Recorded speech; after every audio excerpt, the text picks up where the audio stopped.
bringing the people behind our food to life. The effort then was to Americanize everybody under this supposedly objective banner of science. Science transcends culture, and that's what we wanted to do when it came to food in this country.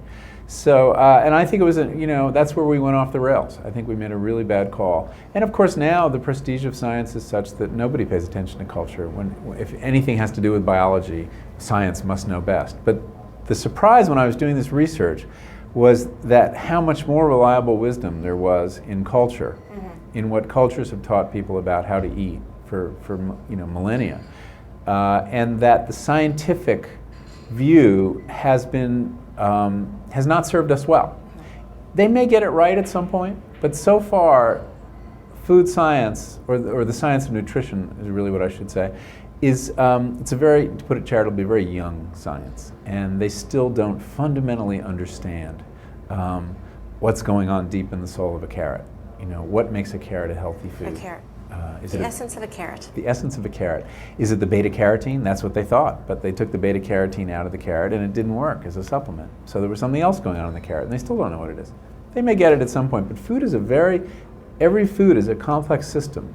And so far, science has failed to reduce it. And you know what? It's fine. You don't have to understand a carrot to eat a carrot, enjoy a carrot, and get the benefit of a carrot. Right. What other authority can we turn to for guidance in how to eat? It's not me, okay? I'm a writer. I'm not an expert. But I went looking for other sources of wisdom about food. And they're there. And they can be expressed in one word, and that is culture. Culture is really just a fancy word when it comes to food for your mom. For thousands of years, mothers told children what to eat, how to eat, what order in which to eat it, how much of it to eat. And they were passing on wisdom, the wisdom of the tribe. It's not just convention, the result of trial and error. Culture is a very powerful tool. We undervalue it because we value science, the prestige of science in all matters having to do with biology. But on the question of food, my contention is that culture has more to teach us, that there is wisdom in cuisines. There is wisdom in traditional food cultures, not just in what they're eating or the combinations of food, even though those are very rich in wisdom, but in the practices, in the cultural habits. So what I tried to do in the last third of this book, which is very much a nuts and bolts attempt to channel that cultural wisdom, and make it relevant to our times, is find what I could. And I'll give you a couple examples, because I really want to get to your questions shortly.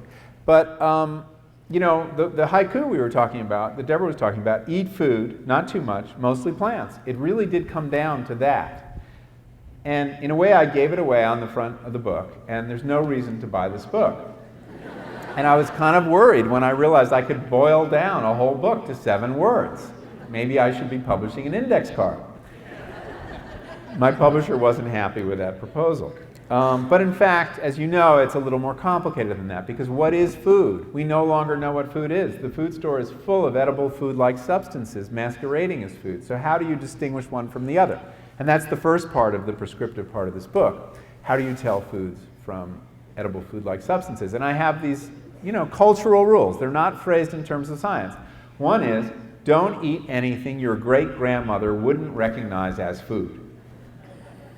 Perform that mental exercise. Take her with you, imaginatively, as you roll down the aisles of the supermarket. And you pick up that box of Go-Gurt portable yogurt tubes. She takes one of the tubes out of the box. Is this toothpaste? How do you introduce this to your body? Where does it go? And then she reads the label. And she thought, isn't yogurt milk with a bacterial culture? That's all yogurt is. Well, what are those 15 other things? What are they doing there? That is not food. So perform that exercise. That's one rule. Another is, some simple ones you've heard from other people. I collected these. I didn't invent them all. Don't eat anything that won't eventually rot. There's a lot of food in the supermarket that will, never rot. I bought a Twinkie when I was on tour with Omnivore's Dilemma because I was using it as a prop, and it sits on my desk 2 years later, and it's as soft as the day I bought it. What does that mean? Well, I'll tell you exactly what it means. When we process food to make it shelf stable, when we refine flour to make white flour, and we're so happy because it doesn't have pest problems. Why doesn't it have pest problems? Because the bacteria and the insects and the mice aren't interested in it. Why? Because it has so little nutritional value. They're not stupid. They still have instincts that guide them to the nutrients they need. They're in touch with their senses. So don't eat anything that won't rot. Shop, if you are in the supermarket, shop the periphery. That is where the food that has been least fiddled with in the last 75 years still resides. Produce, fresh fruits and vegetables, dairy products, fish, meat. These are the things that, yes, they've been industrialized to a certain extent, and they're not quite what they were, but they still are whole foods. And it's really in the middle of the supermarket, those canyons of processed foods, that you find the stuff that would baffle your great-grandmother. She could handle the periphery. She could not handle the cereal aisle. She could not handle the soda aisle. She could not handle the Honey Nut Cheerio breakfast bars with synthetic milk stripe in the middle. So there's a series of rules like that. And I solicit from you, please, more. And I've gathered some really good ones over the last couple months. It's not food if it comes to you through a car window.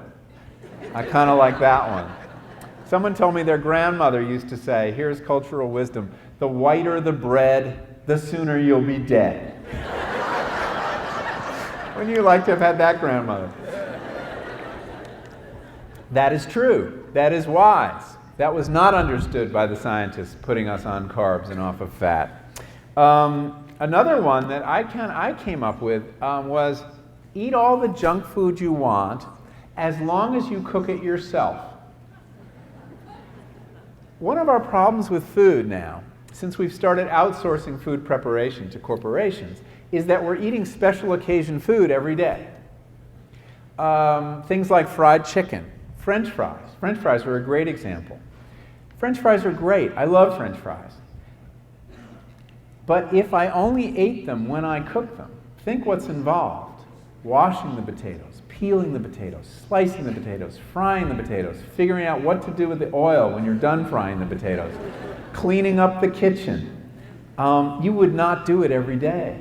You might do it once a month, every 6 weeks, and that's about probably how often you should have French fries. Same for fried chicken. Same for Twinkies. Have Twinkies as long as you cook them yourself and figure out how to squirt that cream in there. So anyway, so I'm still collecting these, and I'll put them on my website at some point. So if you have any good ones, please email it to me. You go to the website and you can find an email address. Now, in doing this too, though, it's not the content of the food that's everything. There is also the way we eat it. You go around to different food cultures, and their habits around food. And this is what gets us to the not too much part of the haiku. It's not enough to just tell people eat less. That really doesn't mean things to people. People don't, you can't use that. Everyone knows we should eat less. But you can find other cultures that have learned how to eat less, how to navigate abundance. So the Japanese, for example, have a cultural rule that you eat until you're 80% full. That's a weird concept. I mean, who knows when you're 80% full? But you do know before you're full. And if you stopped anywhere on that continuum, you would be much better off. And in fact, several Muslims have come up to me since reading this book saying, well, the Prophet Muhammad had a rule about this, another cultural rule. When you're eating, 1/3 food, 1/3 drink, and 1/3 air, so you can breathe easy. In other words, 1/3 you don't eat. That's how a human should eat. So what I try to do is collect the wisdom of culture. I want to just read you one last passage from the end where I talk about some of these rules about food practice rather than content, the form.